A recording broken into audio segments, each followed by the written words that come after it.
From Hollywood, California, the Lux Radio Theater presents Claudette Colbert and Fred McMurray in Alice Adams with Walter Connolly.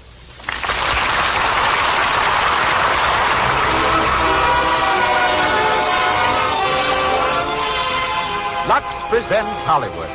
Welcome, ladies and gentlemen, to the first of the 1938 programs in your Lux Radio Theater. I say your Lux Radio Theater because it is your loyalty to our products, to Lux Toilet Soap and Lux Flakes, that makes these productions possible. We want you to know that we sincerely appreciate your enthusiastic support. Tonight, we bring you Claudette Colbert, Fred McMurray, Walter Connolly, Ann Shoemaker, and Benny Baker in Alice Adams. We also bring you, as special guest, George Harrell, most famous photographer of Hollywood stars. Our music is directed by Louis Silvers. And now, here's our producer, Hollywood's internationally known director. Ladies and gentlemen, Mr. Cecil B. DeMille.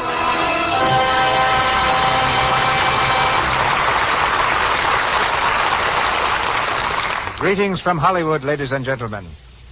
The praises of Claudette Colbert have been sung in many ways and by many tongues. But for sheer enthusiasm, nothing I've seen or heard approaches the verbal acrobatics of a foreign critic, printed in a newspaper in Manchuria. The article reached me last week. It's a review written in English of Cleopatra, the last film in which I directed Miss Colbert, and the temptation to read a portion of it is more than I can resist.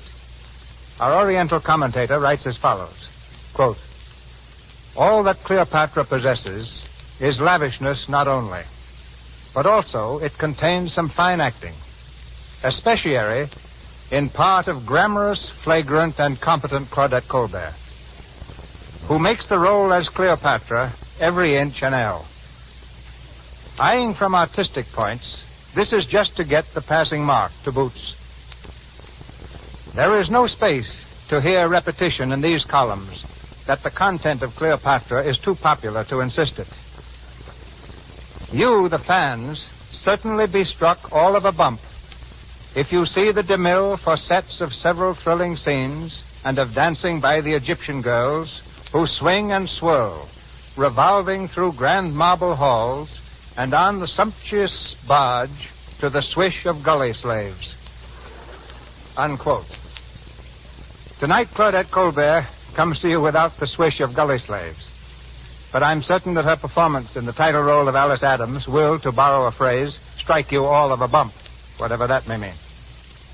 We hear Fred McMurray in the role of Arthur Russell, which he played in the screen version. A couple of weeks ago, Fred made the first personal appearance in his motion picture career. It occurred in San Francisco in connection with the opening of his new picture, True Confession. It was a triumphant event, quite a contrast to Fred's last appearance 8 years ago in that same theater. Then, as a member of the California Collegians, his performance consisted of impersonating a seal in a vaudeville act. Today, the man who barked for a fish ranks among Paramount's most popular stars. As Virgil Adams, we are proud to present Mr. Walter Connolly, long distinguished on the legitimate stage as well as in films. His presence here is all the more interesting in that Mr. Connolly is the first prominent performer to have been cast in that much-talked-of film, Gone with the Wind. Also from the original cast of Alice Adams is Ann Shoemaker, resuming the part of Mrs. Adams, while Benny Baker of Paramount Studios plays Walter. Our play is taken from the RKO film, based on the Pulitzer Prize novel by one of America's most beloved authors, Booth Tarkington. RKO Studios will shortly release what promises to be one of the outstanding pictures of the new year, Bringing Up Baby, starring Katharine Hepburn and Cary Grant. And now, the Lux Radio Theater opens its season for 1938, presenting Claudette Colbert and Fred McMurray in Alice Adams with Walter Connolly.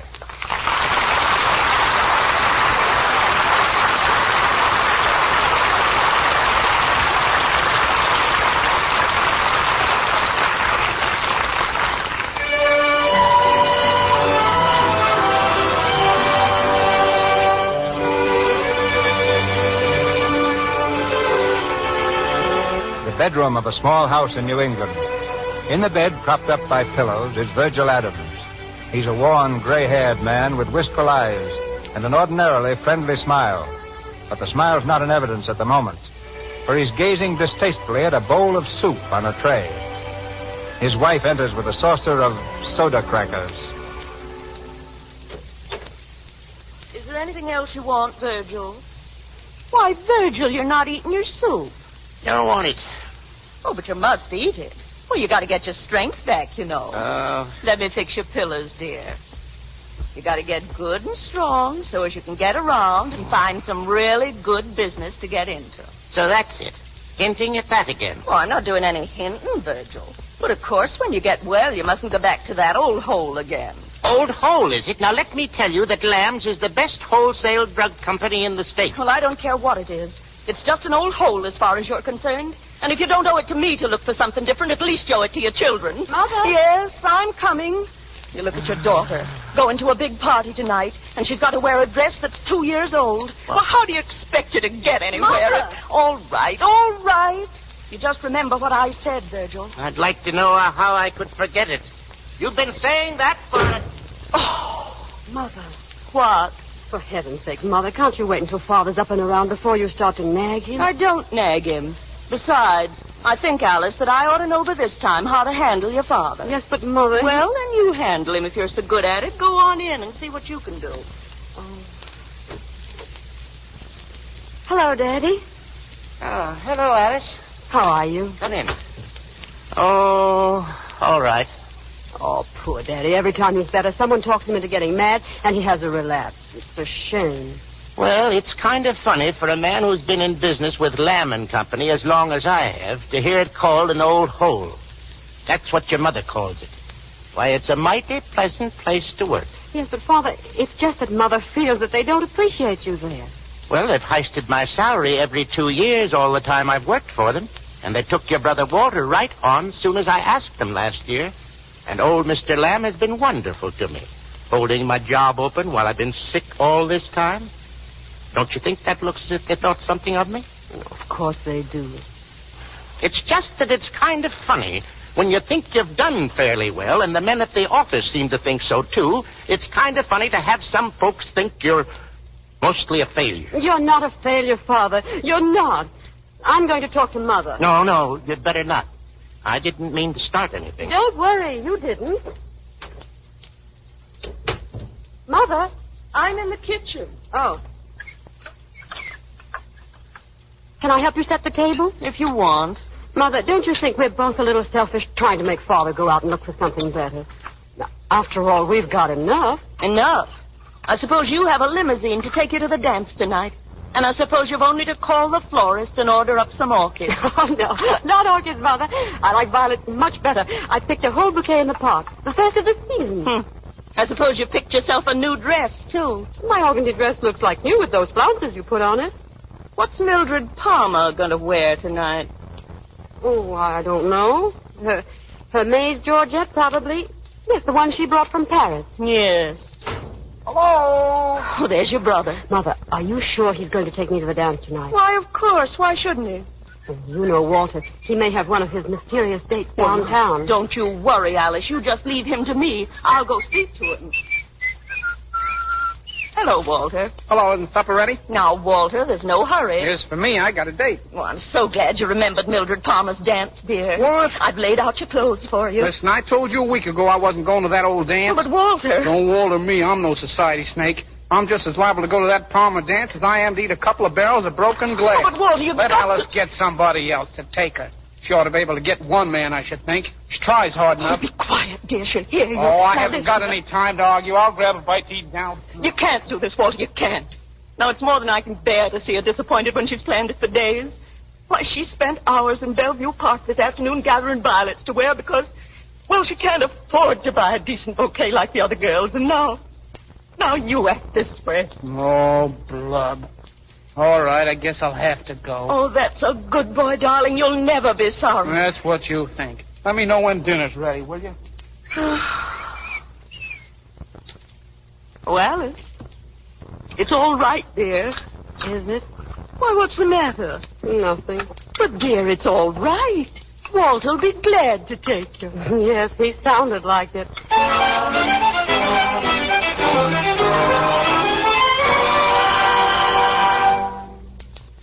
Hey, you want want to go to that dancer, don't you? Coming. Well, come on. What are you doing up there? Admiring yourself in the mirror? Just a minute. What did you say, Mr. Jones? Oh, well, just 2 dances. That's all you may have, and that's all for you, too, Mr. Rodman. What? Oh, you naughty boys. Why don't you dance with the other girls? Oh, you naughty, naughty boy. Walter. Why didn't you get one of those make-believe guys you're always talking to take you tonight instead of dragging me? Ah, you know you just love to escort your little sister. How do I look? Just about the same. Come on, let's...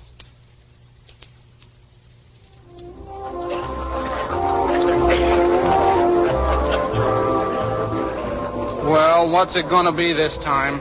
What do you mean?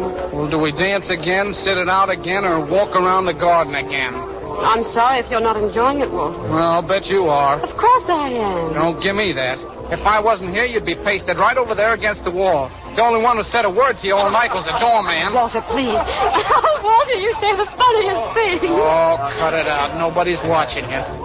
Look, there's Mildred Palmer. So I said, well, if you must dance, try to step on your own feet. Hello, Mildred. Oh, hello. I just love your party, Mildred. Thank you. Well, anyway, when he came back, there was no use trying to... Boy, she was certainly glad to see you here. I guess she was busy. Yeah. Look, I want to grab a smoke. Can't you flag one of those other guys to take you on for the next? You can't leave me yet, Walter. You just can't. Well, I can't stand here either. My feet are sprouting roots. See you later. Walter! Walter! Oh, please, Walter.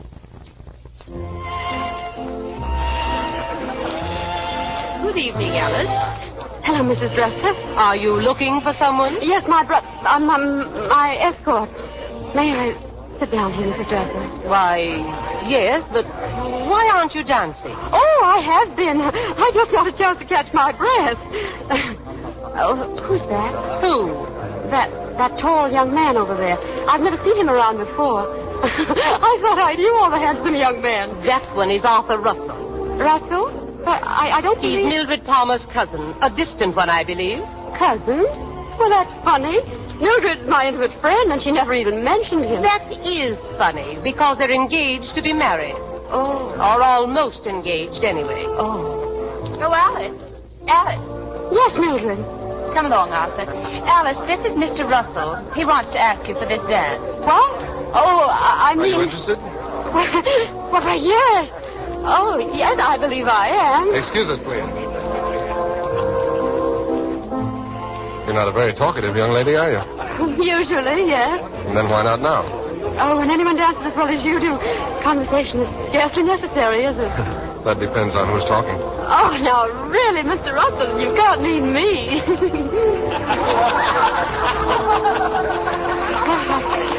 I guess that's all. Well, I wish we could dance this next together, but I guess we're both all booked up. Where's your next? Do you see him anywhere? Well, my next? Oh, yes, my next. Yeah. Well, as a matter of fact, I promised to sit out this next one with my aunt. Oh, I'll take you to her. Where is she? No, don't bother, please. But you could do something. Anything. Will you see if you can find my brother Walter for me? He may be in the smoking room, if it isn't too much trouble. No, certainly not. I'll bring him back with me. Thank you very much. Mildred? What, Alice? Where's Arthur? You haven't lost him to that little wallflower, have you? Hardly. She did look pathetic sitting there alone. I really felt sorry for her. Oh, Miss Adams. I found him. Oh, thank you. Walter, where have you been? Thank you so much, Mr. Russell. Not at all. It was a pleasure, Miss Adams. Thank you for the dance. Don't ever do that again, understand? Do what, Walter? Send somebody to find me. He found me all right, shooting dice with the boys in the cloakroom. Walter, did he see you? Unless he was blind. Oh, Walter. Oh, Walter. Well, what? Nothing. I want to go home.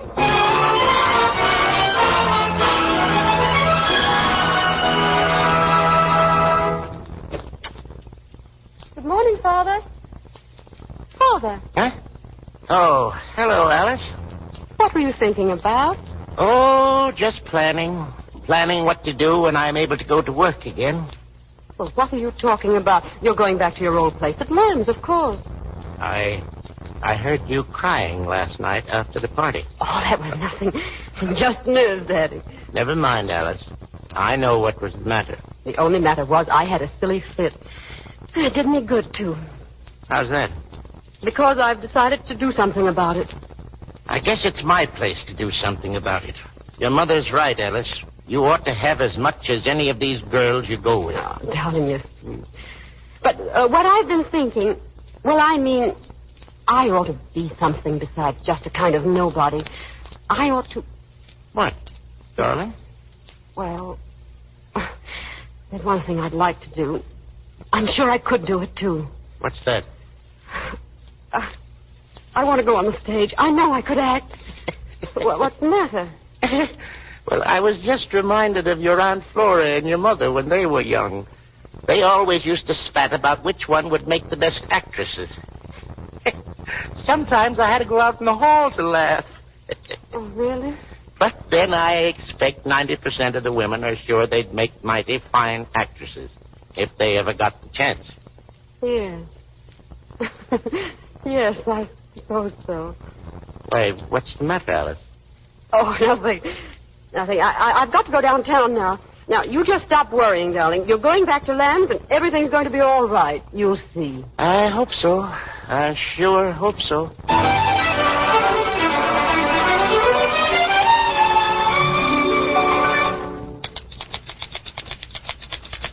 You say you want to be a secretary, huh? Yes, I haven't had any experience, but I could learn. Well, we're just an agency, but if anything turns up, I'll let you know. Oh, thank you.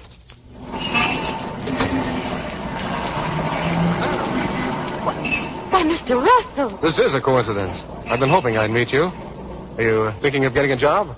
What? Oh, heavens, no. No, I've got to hire a new secretary for my father. He's been quite ill, the poor man. But now that he's better and going back to business, he'll need a second girl. Oh. May I take you someplace? Well, I was going home. Well, that's fine. I'll take you home.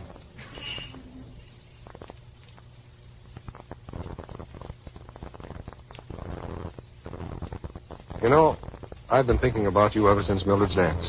Goodness, I think I know what you've been thinking. Are you a mind reader? You've been thinking that I'm the sister of a professional gambler, I'm afraid. Then your brother told you, huh? Very original, I thought, his amusing himself with the cloakroom attendants. Yes, that's it. Walter is original. He's a very odd boy. I was afraid you'd misunderstand. He tells wonderful darky stories, and he'll do anything to get them to talk to him. We think he'll probably write about them someday. He's rather literary. Are you? I'm just me. You know, you are different. From whom? Are you at your mind reading again? Here. You know, I thought you were this sort of girl the very first moment I saw you. What sort of girl? Didn't Mildred tell you what sort of girl I am when she asked you to dance with me? Well, she didn't ask you to dance with me. That was my idea. Oh, But who did she tell you I was? She just said you were a Miss Adams. A Miss Adams? Oh, I see. Well, it certainly is unfortunate that I am so different from Mildred. Why unfortunate? Because she's perfect. Why, she's perfectly perfect. Oh, yes, we all fairly adore her. She's like some big, noble, cold statue, way above the rest of us. And she hardly ever does anything mean or treacherous. Yet of all the girls I know, I believe she's played the fewest really petty tricks. You say Mildred's perfect, but that she does do some petty tricks? Oh, man, that's so funny. Of course, girls all do mean things sometimes. My own career's just one long brazen smirch of them. Not really. What, for instance? Oh, the very worst kind. Most people bore me, particularly the men in this town, and I show it. It made me a terribly unpopular character. For instance, at the average party, I'd a lot rather find a clever old woman and talk to her than dance with 9/10 of these nonentities. No, but you dance as if you liked it. Well, you dance better than any other girl at the party. Oh, thank you, Mr. Russell. Well, I ought to dance well when I think of my dancing teachers. All sorts of fancy instructors. I suppose that's what daughters have fathers for, though, isn't it? To throw money away on them. Did you take it up seriously? No, I've never had that particular mania. Oh, but you ought to have seen me when I had stage fever. You know, every girl has a time in her life she's positive she's divinely talented as an actress. Yes, I used to play Juliet all alone in my room. Daddy used to make such fun of me. Oh, thank heaven I was only 15. I was all over it by the next year. Well, here's our house. Oh. It's a queer little place, isn't it?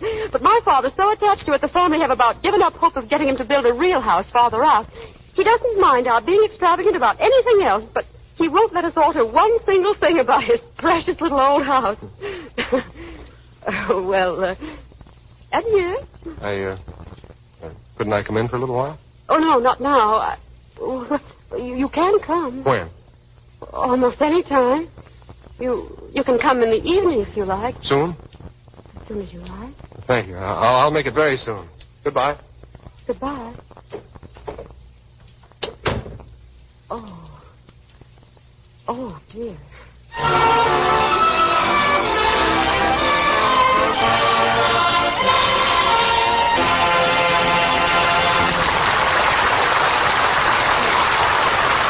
In a moment, we will go on with the second act of Alice Adams, starring Claudette Colbert and Fred McMurray with Walter Connolly. But now, in this brief intermission, we would like you to listen in with us on a home in Beverly Hills, where a wedding is underway.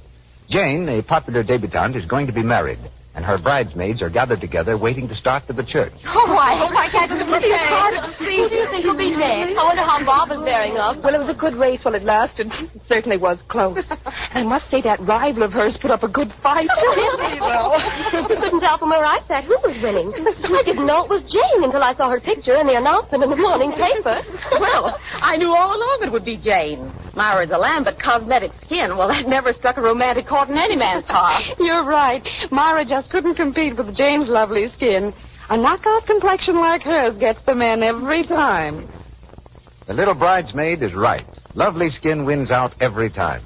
What a pity some women don't realize it, especially when it's so easy to keep complexions clear and smooth with Lux toilet soap. Its active lather removes dust and dirt, stale rouge, and powder thoroughly. It's when pores become choked that those tiny blemishes and enlarged pores appear. Cosmetic skin develops. 9 out of 10 screen stars use Lux toilet soap to protect their complexions. And now, Mr. DeMille sets the scene for the next act of our play. Alice Adams, starring Claudette Colbert and Fred McMurray with Walter Connolly, continues.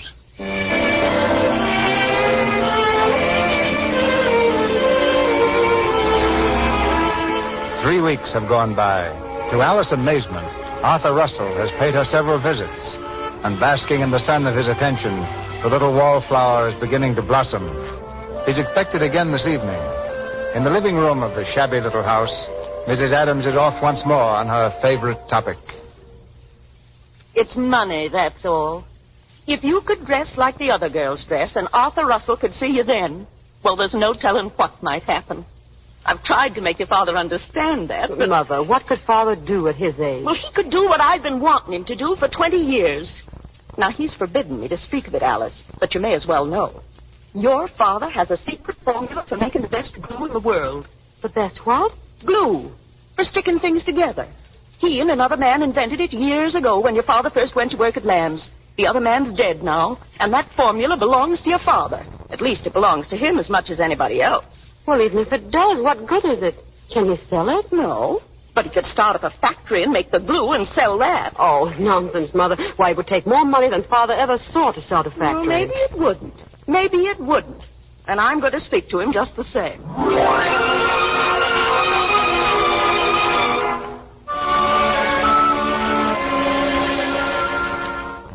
I'm not asking anything of you that you can't do. Now, just a minute.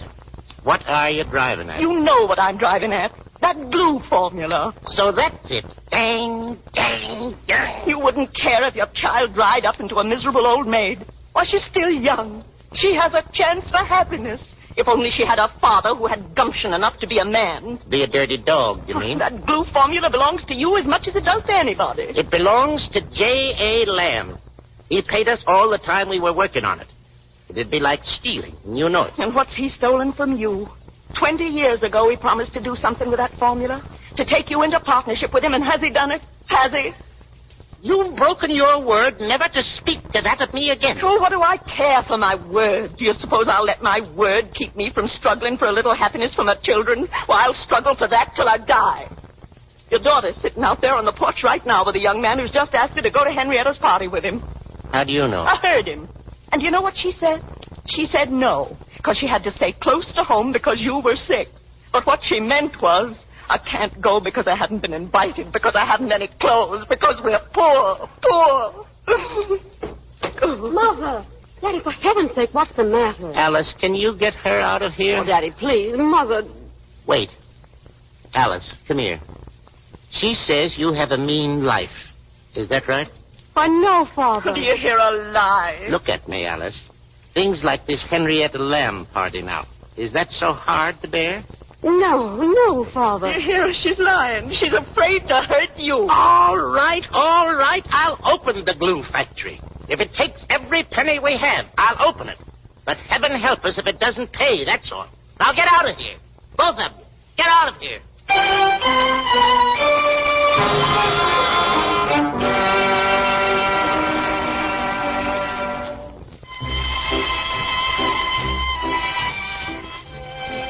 Shall we sit this one out, Alice? Oh, yes, please.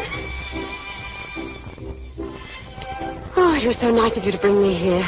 I think public dances are so much more interesting than those stodgy private affairs, don't you? Of course they are. What are you thinking of? I don't know. I think I was being sort of sadly happy just then. Sadly happy? Don't you know? Only children can be just happily happy. I think when we get older, our happiest moments are like this one. It's like that music. Oh, so sweet, but so sad. But what makes it sad for you? I don't know. Perhaps the kind of useless foreboding I seem to have pretty often. I'm afraid I'll miss these summer evenings with you when they're over. Do they have to be over? Oh, everything's over sometime, isn't it? Why should they be? Oh, good heavens. There's a laconic eloquence. Almost a proposal in a single word. What? Well, I didn't, Oh, never mind. I shan't hold you to it. No, something will interfere. Somebody will, I mean. People talk about one another fearfully in this town. Oh, no. And they don't stop at the truth. They make up things. Yes, they really do. Well, what difference does it all make? It's just that I'd rather they didn't make up things about me to you. I'd know they weren't true. Oh, but you must be careful not to mix up the girl you might hear somebody talking about with the me I honestly try to make you see. If you do, all this will be spoiled. It's so easy to spoil anything that's pleasant. We won't let that happen. Wouldn't it be pleasant if two people could just keep themselves to themselves? I mean, if they could manage to be friends without people talking about them. Well, we've done pretty well about that so far. And if you want our summer evenings to be over, you'll have to drive me away yourself. Nobody else could? No. Well, I won't. Oh, Alice. Oh, you kissed me. I couldn't help it. Did you mind? Oh, no. Well, I mean... Well, no.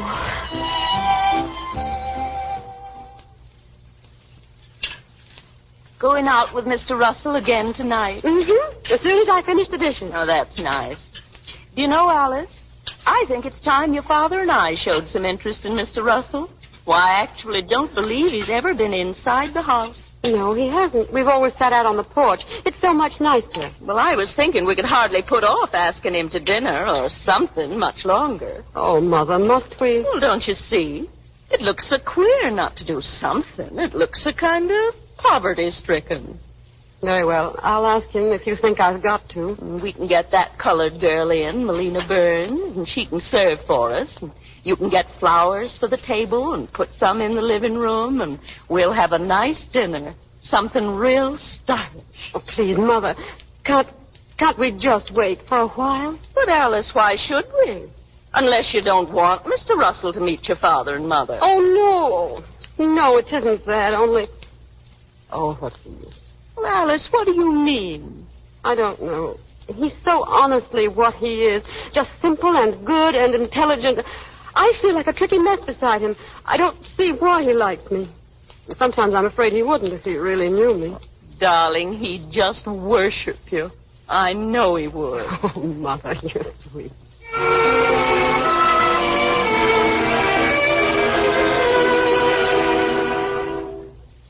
Well, sit down, Arthur. You're certainly a stranger around here these days. I'm sorry, Mildred. I've been pretty busy.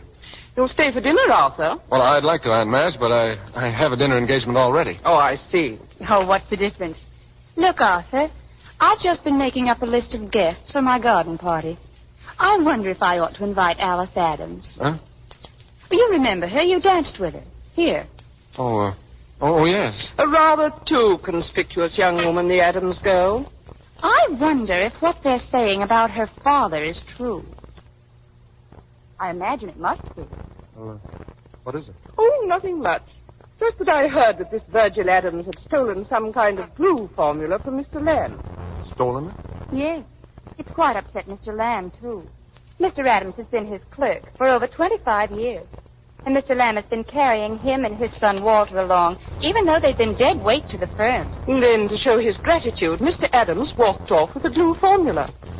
Oh, well, I suppose you have to expect those things from people like the Adams.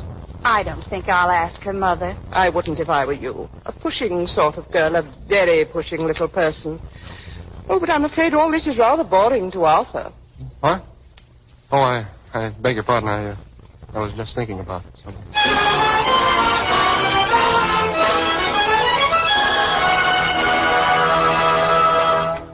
Melina? Yes, Miss Adams? Melina, as soon as the doorbell rings, you answer it. Now, that'll be Mr. Russell. You take his hat and show him in the living room. Yes, And then you go right out in the kitchen and you bring in the hors d'oeuvres. The what, Miss Adams? The hors d'oeuvres. Yes, And, Melina, you remember to have the... Mother! Oh, my goodness. Yes, dear? Coming, dear. What's the matter? Mother, it's almost 7. He'll be here soon. Well, I know, dear, but everything's ready. And, Mother, for heaven's sake, will you ask Melina to take the chewing gum out of her mouth before she serves? Yes, dear, I'll tell her about it right now. Alice, will you fix this collar for me?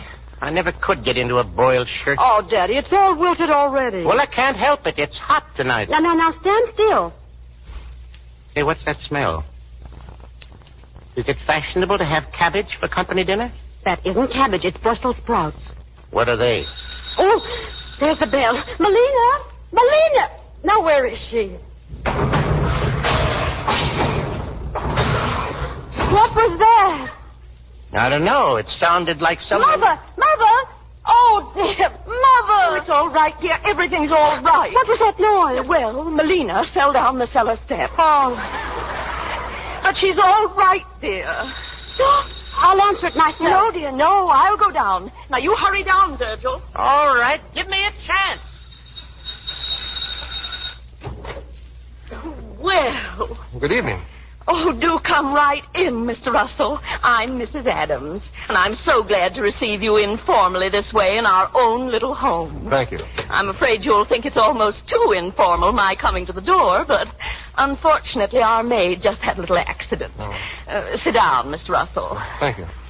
It's been quite warm today, hasn't it? Why, yes. Well, the only person I know who doesn't mind the heat the way other people do is Alice, but then she's so amiable, she never minds anything. It's just her character. Mm-hmm. I think character is the most important thing in the world, after all, don't you, Mr. Russell? Yes, Mrs. Adams. Why, here's Alice now. Mother, do you suppose... Oh, Mr. Russell, how do you do? Hello, Alice. Oh, how terrible of me to be so late coming down. Oh, come in, Father.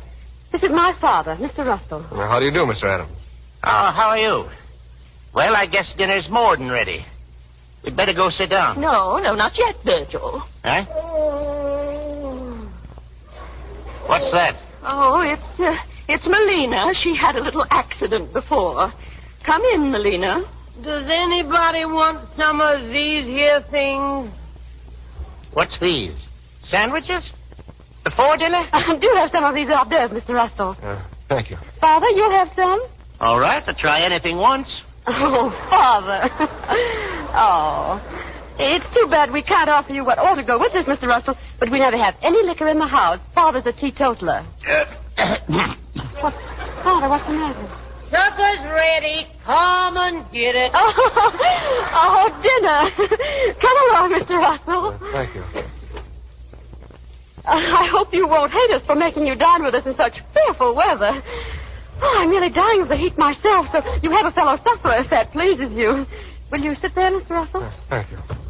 Where's Walter?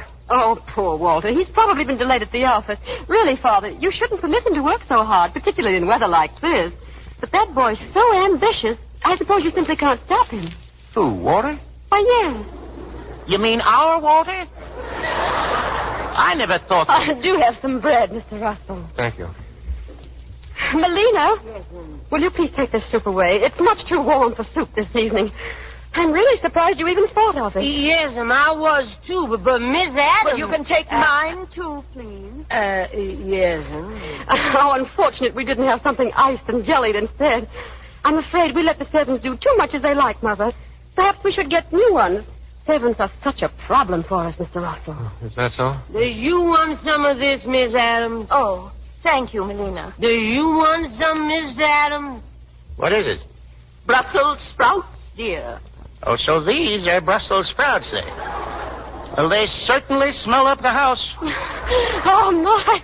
Oh, it is warm, isn't it? Oh, what a funny thing weather is. Now, yesterday it was cool. The angels have charted it, I guess. Oh, dear. Will you have some more coffee, Mr. Russell? Thank you. Hey, what's happened to the ice cream, Alice? It's all soupy. Oh, you know, Father simply must have a heavy meal in the evening. He works so hard in his terrible old factory. Oh, terrible new factory, I should say. And he needs lots of food to keep his strength up. I don't see why businessmen can't leave most of the detail to their secretaries. Secretaries, Alice? You know, I may be needing one of them soon. Never thought I'd one day be having one of my own. Sort of gives a man a feeling of importance, don't it? Won't you have some more coffee, Mr. Russell? I just had some, thank you. Oh, yes, of course. Hey, Pop. What the... Why, it's Walter. Come in. You remember Mr. Russell? Oh, I said... Come here, Pop. I gotta speak to you. Pardon me, I guess my boy wants to see me. Pardon me, Mr. Russell. Oh, now, what was all that, I wonder? Oh, Walter's such a funny boy. He's so abrupt and unexpected. But, of course, you know that about him, Mr. Russell. I suppose all talented people are a bit peculiar. It's part of their charm, really. Tell you, Pop, I just gotta have that dough. Now, don't say you got to. I tell you, I ain't got it. Perhaps I'd better go and see if Walter's had his dinner. You'll excuse me, won't you? Certainly. Well, we seem to be left alone. Shall we go out on the porch? If you want. Please sit down. Thank you. Oh, dear, cheer up. Your fearful duty's almost done. You can run home as soon as you want to. What? That's what you're dying to do. Oh, not at all. You're upset about something. Well, not at all. What's the matter, little boy? Tell Alice. Nothing's the matter. Of course, one is rather affected by such weather as this. They make one a little more quiet than usual. Maybe it's this ugly little house. Maybe it's the furniture or Mother's vases that upset you. Or was it Mother herself or Father? Nothing upset me. You say that because you're too kind or too conscientious or too embarrassed or anyhow, too something to tell me. I wonder if they haven't done it after all. I don't understand. I wonder who has been talking about me to you after all. Isn't that it? Well, not at all. Oh, please don't say not at all again. You're not good at deceiving. I'm not deceiving. No, never mind. Do you remember saying that nothing anybody else could do would ever keep you from coming here? That if you left me, it would be because I drove you away myself. Yes, it was true. But I haven't driven you away. You've gone.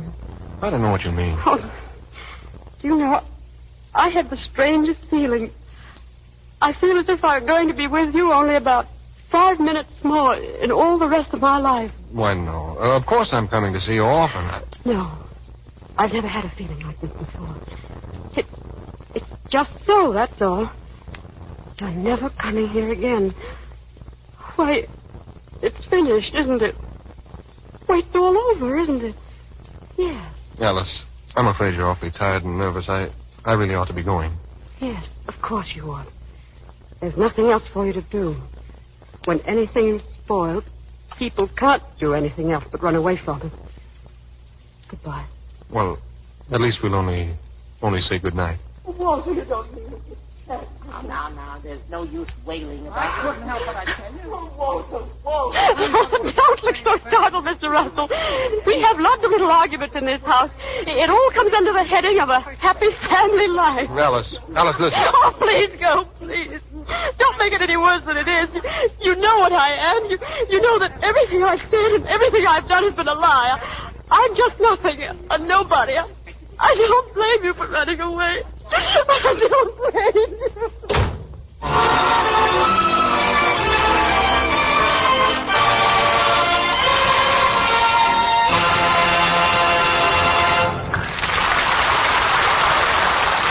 for station identification. This is the Columbia Broadcasting System.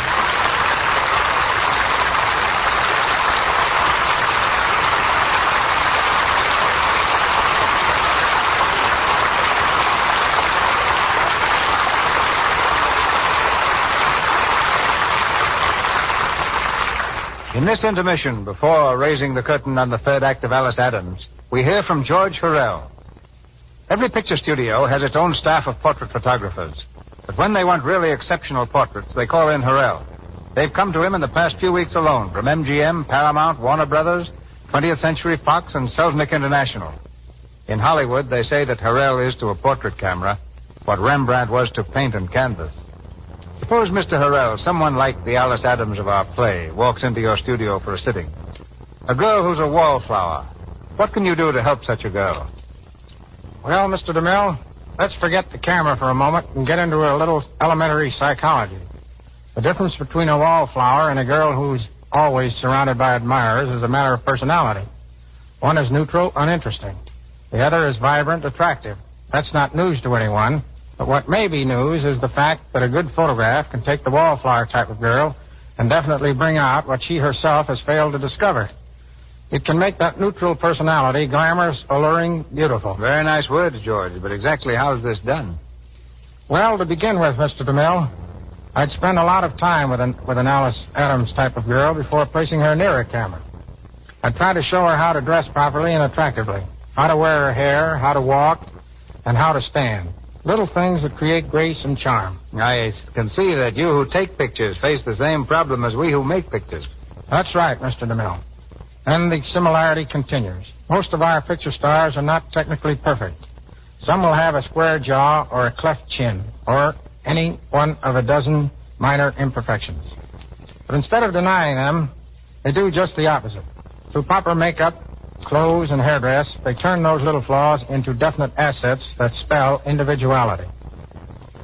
In such a group, I'd place your own new star, Francesca Gall, Katharine Hepburn, Betty Davis, Marion Hopkins, and they are only a few. It's character, you see, that makes both a good portrait and a movie star. Character is intangible, but through the skillful use of three things available to every photographer, you can definitely make every portrait an interesting and compelling character study. Those three things are careful lighting, composition, and emphasis on skin texture. Skin that is properly photographed gives a lifelike effect that nothing else can duplicate. So you see, complexion is part of my business. I've asked many questions about it, and I can safely say that Lux soap is by far the favorite method used by Hollywood stars to keep their complexions in perfect condition. And I can recommend it to our listeners because I've had close contact with its splendid results during the 10 years I've been in Hollywood. Well, we're grateful for your advice, George, but after all, you must have certain little tricks all your own that make your pictures so outstanding. Why don't you break down and tell us a couple of Hurrell camera secrets? Well, a photographer must learn exactly when to snap the button that takes the picture. He shouldn't be afraid to spend hours in experiment, and on the other hand, if he gets what he wants quickly, he should have enough confidence in himself to stop. I once took 72 pictures of Wallace Beery in 45 minutes. I've also found that music can be very helpful in establishing mood, again proving the importance of psychology. I have a phonograph playing all the time during sitting and during the time I'm taking a portrait. The music will range from hot jazz to a Beethoven symphony. Whatever happens to best fit the individual and bring out a quality that otherwise might not register. Then I'll do some really crazy things. I'll scream, whisper, kick a chair over, dance, fall on my face, almost anything to make the face of my subject come across with the exact expression I want. But I never let go of the bulb that snaps the picture. There's the method in my madness, and there you have it. If you don't mind making a fool of yourself, you're apt to get some pretty good results. Thank you. Thank you, George. Good night.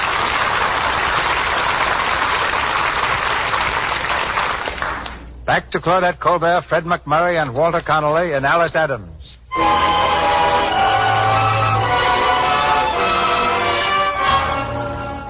It's the same evening, just a few minutes later. Leaving Arthur on the porch, Alice ran back into the house, to the living room, where the family argument is still raging. Oh, Walter, how could you do it? Well, I asked Dad for the money last week, but he wouldn't give it to me. Give it to you? Where was I going to get it? Father, Mother, what's the matter? What's happened? Walter's short in his accounts down at Blanche. He took $150. $150? Why? What for? Well, a friend of mine, he got in a jam, and he said he'd pay me back before the end of the month, but he didn't, and the auditor's already started on the books down at the office. Oh, Walter, you can't go to jail. You can't. Wait, Mother, don't be so upset. Perhaps Mr. Lamb won't prosecute. Him not prosecute? Why, that's just what he's been waiting for all the time. He thinks I cheated him. He was just letting Walter walk right into a trap. But if you raised the money and paid it back... Oh, I'll pay him back all right. Every cent. Every last penny. I can raise it. I'll put a loan on my factory. Well, I'm sorry, Dad. Don't you talk to me, you little idiot. Oh, don't, Virgil. Poor Virgil. Poor Walter. And to have this come on the night of your sister's dinner. Oh, poor Alice. Don't say poor Alice. I'm all right. Oh, no, Mother, hush. Please don't, dear. The police. What? Quiet. Shh.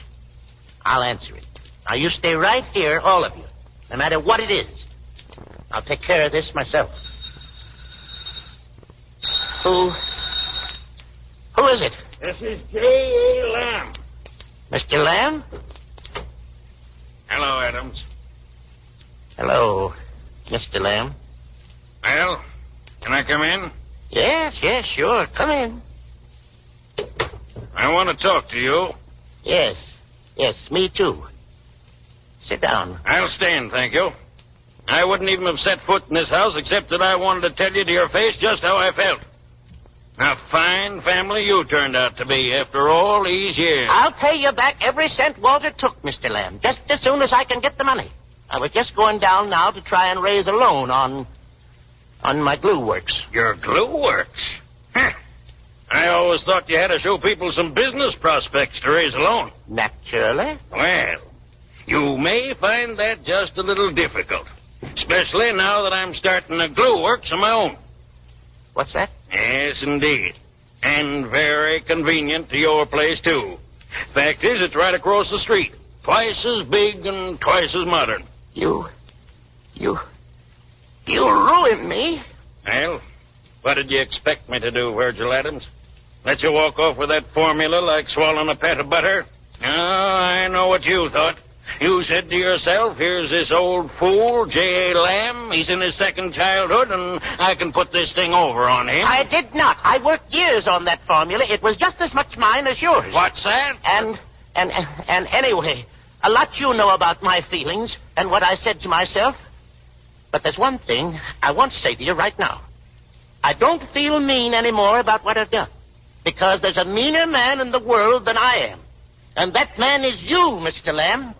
You've spiked my business, all right. Now I can't even raise the money to keep my son out of the penitentiary. That's what you wanted, wasn't it? Are you accusing me of... Look at me.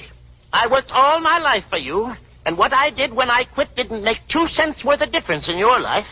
And it looks like it'd mean all the difference in the world to my family. You think I did you a bad turn, and now you got me ruined for it, and my family ruined. And if anybody had told me last year that I'd have said such a thing, I'd have called him a danged liar. But I do say it, Mr. Lane. I do say it. You're a doggone mean man. Father, stop, please. You'll be sick again. No, I won't. I got to tell him what I think. No, Father, please, go upstairs, darling. Go on. No, let me go. It's all right. He's got me ruined, and all of us ruined. If it serves you right. He's a doggone mean man. Now, look here, Mr. Lamb, please. Please, just a moment. I don't want you to leave thinking too badly of Father. He couldn't have meant what he said just now. I guess he's so overwrought that he just lost his head. Overwrought? Well, I shouldn't wonder, that danged old fool. Yes, I guess he is. An old fool. What's that? For listening to us. Mother and me. Oh, it's all my fault. This whole terrible mess. All my fault. Now, look here, young woman. I guess maybe you're a bit overwrought yourself. No, I'm not. I'm all right. I'm just talking the truth for once. What are you talking about? You see, Mr. Lamb, Mother was always after Father and after him to make more money for me so that I could have lovely things like other girls. Well, like your granddaughter, Henrietta, Mr. Lamb. I guess parents will make any sacrifice to see their children happy. And when Father saw how unhappy I was, he did what he did. Oh, he always wanted to go back to work for you. I guess he almost worshipped you, Mr. Lamb. And if he had, Mr. Lamb, Walter didn't steal that money. He just borrowed it. Oh, he did? Yes, to help a friend who was in trouble. Well, Mr. Lamb, if you'll give us just a little time, I'll get a job and pay you back what Walter owes you. Really, I will. I know I haven't had much experience, but I can do things. I was good at arithmetic and English in school. I won a prize in English once. And I'd make a good secretary for someone. I'm much more sensible about things now. And if you'll only give us a little time, will you, Mr. Lamb? Please. Alice, that father of yours, he did me an injustice tonight. I never meant to hurt nobody, and he knows it. Of course he does. But I guess maybe I've been in the wrong, too. I lost my head. Never knew that glue formula meant so much to him. I wouldn't hurt nobody, Alice, and I never even thought of prosecuting Walter. I know. Now, your father and I, we've been together for a long time. Well, maybe we can come to some sort of an arrangement about the glue works. Yes, maybe a sort of a partnership. Oh, Mr. Lamb. Well, can I see him now? Oh, yes, of course you can. And thank you so much.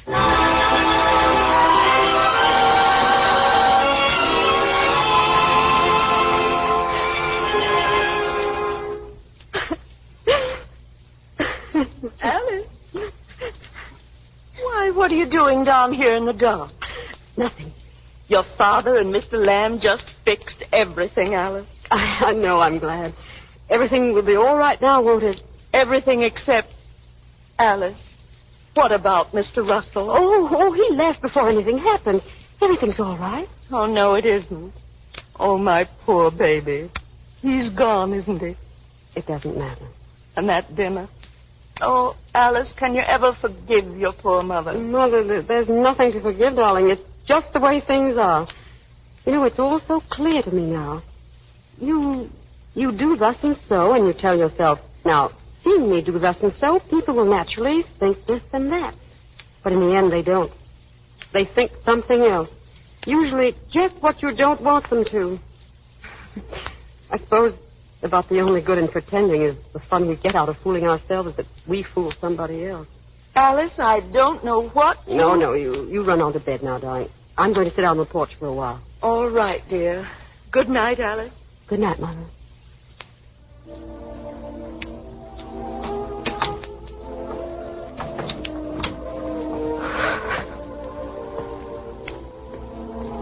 Penny for your thoughts, Alice. Arthur, you came back? I didn't go. I've been out here all the time. Why? I was waiting for you. But I thought... Oh, then you were here Yes, I heard everything. And what's more, You heard? Arthur. Let me finish. I heard a great deal this afternoon, too, at Mildred's. So they did talk about me. Yes, and it's all opened my eyes to one thing. I love you, Alice. What? Didn't you hear me? I love you. You love me?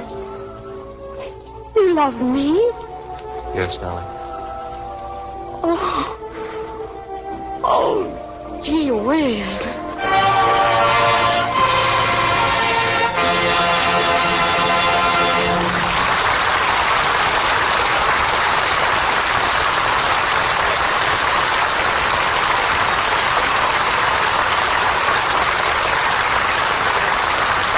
Goodbye to Alice Adams. But our stars return now for a brief reunion.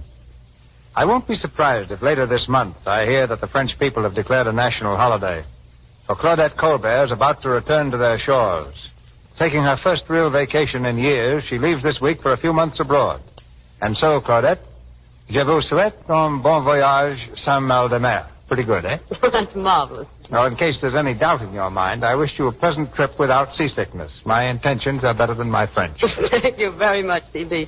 I haven't been back for 8 years, so you see I'm terribly excited about it.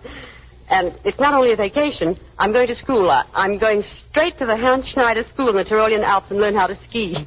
After that, if I'm still able to stand on my feet, I'm going to Paris and really have some fun. Now, I also want to thank the people who make Lux Soap and give us this program. You know, in pictures, one has to be especially careful about appearance. I know I am, and that's why I'm always glad to tell you that I think Lux Soap is about the most dependable complexion care in the world. It's so easy to use, and it does keep the complexion smooth and clear. Thank you again, C.B., and good night. Good night, Claudette.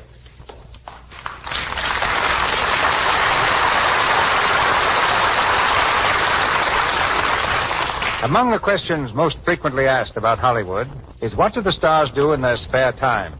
With two such typical citizens as Fred McMurray and Walter Connolly to assist in the proceedings, perhaps we can find a few answers now. Fred, I suppose you're still clinging to the saxophone. Well, no, C.B. I'm afraid the old horn is getting a little rusty these days. I've been following in your footsteps lately, and I've sort of taken a fancy for target shooting. In fact, I built a shooting gallery in the basement of my house. It's a little hard on the neighbors' ears, but... Yes, but of the two noises, I dare say they prefer the bullets to the balcony. Probably. They call me Three-Gun McMurray. Why Three-Gun? The best shots in history seem satisfied with the title Two-Gun. Well, you see, 2 guns aren't enough. I usually have to empty 3 before I hit the target. But what about you, Walter? What do you do to pass the time? Well, for a couple of weeks, Fred, I'll be engaged in the most fascinating occupation in the world, doing nothing. I've just completed one picture, and the next one isn't quite ready.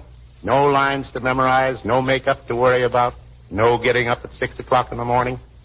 Just plain, unadulterated, delicious indolence. Apart from a rather regular attendance at Santa Anita track trying to pick the winners. But a bit more seriously, I've been startled and pleased, too, to see what some of our more exemplary Hollywood personalities do with their spare time and money. Victor McLaughlin is probably just as busy off the screen as he is on. He has a sports stadium, he drills and manages a troop of 2,000 horsemen, and sponsors a championship group of motorcycle riders.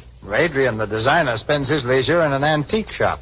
Eddie Cantor owns a couple of gift stores. Charles Bickford has an interest in a beauty parlor. Charlie Ruggles is a dog fancier. And Reginald Denny designs and markets model airplanes. And Fernand Gravé is probably one of the world's outstanding miniature fans. He likes French history and has made over 1,000 miniature hats copied from old patterns and has also molded some 15,000 toy soldiers, accurate replicas of old French regiments. And, of course, Adolphe Mandieu is noted for his stamp collection, Anne Dvorak for her Walnut Grove, and Jean Hersholt for his first editions. Now, the tendency now is to divide their time between the racetrack and the soundtrack.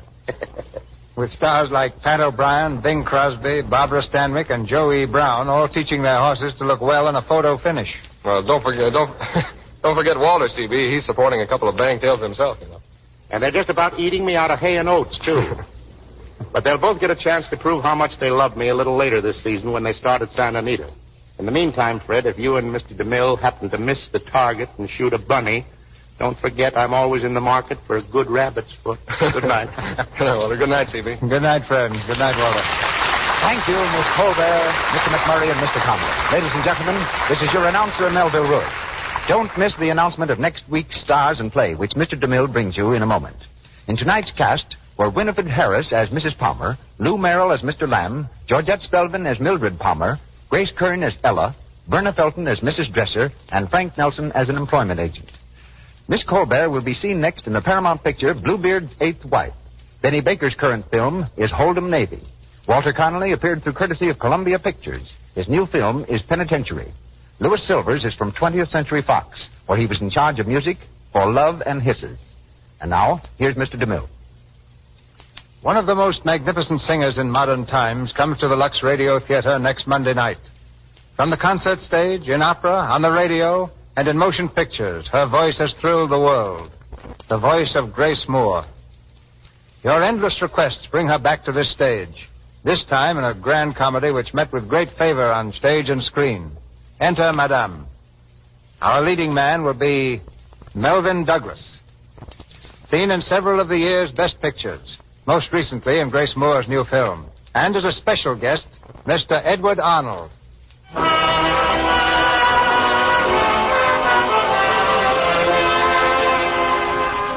Our sponsors, the makers of Lux Toilet Soap, join me in inviting you to be with us again next Monday night when the Lux Radio Theater presents Grace Moore and Melvyn Douglas in Enter Madame, with Edward Arnold as the evening's added personality. This is Cecil B. DeMille saying good night to you from Hollywood.